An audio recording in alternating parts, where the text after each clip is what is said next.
72 वर्षाचे ते झाले होते आणि ह्याच हॉलमध्ये आपण ती सभा किंवा कार्यक्रम असाच घेतला होता. आजही ते 73 कंप्लीट वाटत नाही.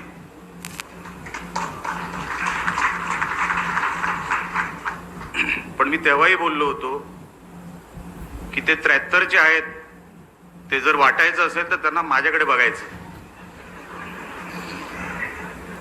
कारण का माझ्याकडे बघितलंच कळू शकतं. नितेशकडे बघितल्यावर कळणार नाही. आणि म्हणून ते मला नेहमी सांगत असतात की हे सगळं कर जरा. मी बोललो हल्ली दाढीवाल्यांचा जमाना आहे.